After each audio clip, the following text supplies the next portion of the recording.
تصرف ميزانية الدولة خزينة الدولة 8 مليار سنتيم سنويا على المعاشات الاستثنائية والتكميلية، وفي مقدمتها معاشات الوزراء ومعاشات الموظفين السامين. احنا سؤالنا السيد الوزير محدد. أولا، كم عدد المستفيدين من هذه المعاشات التكميلية والاستثنائية؟ ما هي فئات المستفيدين؟ ما هي الشروط التي تعتمدها الحكومة في صرف هذه الاستفادة؟ ما هي المساطر المتبعة للتأكد من أحقية المستفيدين مما يستفيدون؟ وشكرا.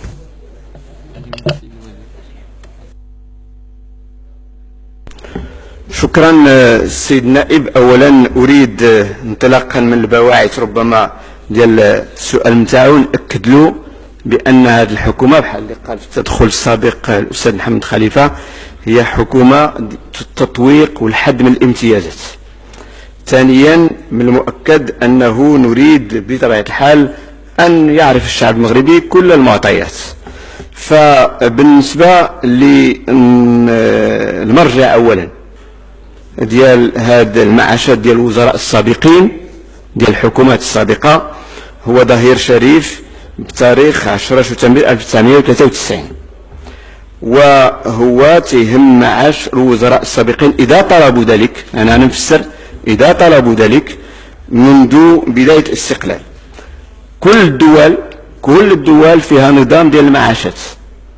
بالنسبة للوزراء المغرب عنده كذلك هذا النظام منطلقا من هذا النص اللي تكلمت عليه، ولكن اللي بغيت نقول بأن النظام في المغرب المعاش ماشي اوتوماتيك. المعاش ديال الوزراء السابقين ماشي اوتوماتيك. ما معناه؟ لا يعطى المعاش للوزراء السابقين إلا إذا كان دخلهم الشهري أقل من 39,000 درهم، وإلا كانوا كتاب دولة أقل من 30,000 درهم. وإذا طلبوا ذلك، هذو جوج حوايج خصهم يطلبوا من جهة، ثم ثانيا يكون وإلا كان الدخل نتاعهم أقل من 39 تيتقال شنو هو الدخل نتاعهم، ما تياخذوا غير الفرق فقط. وكل شهر يناير تيتوجهوا للسيد الوزير الأول وتيعطيهم معلومات على المداخل نتاعهم. السيد الوزير الأول تيوجه هذيك المعلومات لواحد اللجنة في وزارة المالية فيها أولا الإدارة ديال الضرائب التي تراقب مداخل كل المواطنين وتشوف داك الشيء بصح، ومن بعد تتوجهوا للوزير الأول وتيديروا تصريح بالشرف. فإذا خاص يكون عندهم دخل يقل على 39,000، خاص هذاك الدخل يكون مبرر. وعلى عكس محل السيد النائب ندخلكم المداخل بكل أنواعها، أي حتى معاشات أخرى تكون ديال البرلمان أو لا ماشي البرلمان هي تعتبر دخلا من الناحية الضريبية، وبالتالي كذلك هي تعتبر من المداخل. في آخر الأمر إذا بغيتوا العدد، عدد الملفات التي تعالج حاليا منذ الاستقلال يعني فين وصلنا الآن هي 82 ملف 82 ملف بالضبط. والكلفة نعطيكم الرقم كذلك، مش هو الرقم اللي عطيته، هو 15 مليون درهم 15 مليون درهم. شكرا.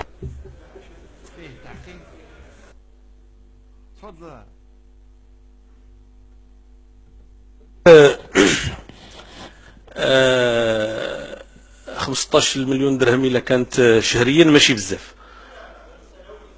وحتى إلا كانت سنويا بطبيعة الحال سنويا ماشي بزاف، نقول سنويا عفوا. المشكل اللي جعلنا حنا نثيروا هذا الموضوع السيد الوزير ماشي هو الغلاف اللي كتصرفوه حنا من الساعة الأولى ملي قلنا 8 ديال النهار بناء على معلومات ربما ما كانش دقيقة، ما كنقولوش باللي هو شيء كثير، ولكن احنا من الناحية المبدئية بكل صراحة السيد الوزير احنا دولة إسلامية، والمبادئ ديال الإسلام كتبني على أن الدولة كتهتم أول ما كتهتم بالضعفاء والفقراء والمحتاجين. وسيدنا عمر كان كيقول الكرشوم اللي كتبدا تغرغر غرغري أو لا تغرغري فلن تذوقي سمنا ولا زيتا حتى يشبع فقراء المسلمين أو ضرر المسلمين.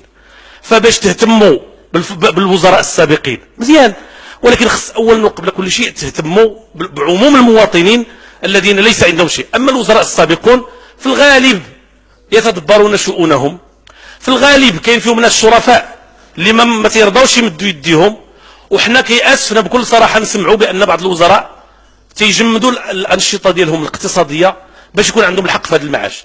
ولهذا فالقضية بالدرجة الأولى السيد الوزير مبدئية، القضية بالدرجة الأولى قضية سياسية، بغينا المواطنين يعرفوا هذا الشيء، لأن حتى من حيث البيان بحيث البيان السيد الوزير كنبغيوكم تبينوا كما في بحال من اللقاء بيني وبينكم. الكلام في المجتمع كثير على الاجور الوزراء، على التعويضات ديالكم السيد الوزير، على التعويضات ديال النواب البرلمانيين، على التقاعد ديال البرلمانيين، والناس تيقولوا واش معقول هذا الشيء في الوقت اللي البلاد في هذه الوضعيه والفقراء في هذه الوضعيه. فاحنا بغيناكم تطمئنوا المواطنين، فاذا كان عندكم شي حاجه ما تزيدونا باش تزيدونا طمأنه. شكرا لكم.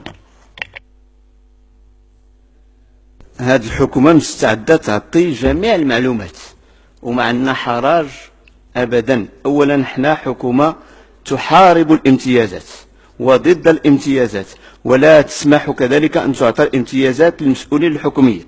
أؤكدها وسأؤكدها دائما، لا تربيتنا الشخصية ولا تربيتنا السياسية ولا هدفنا ما جعلناش نقبلوا التجاوزات التي كانت تعرف من قبل.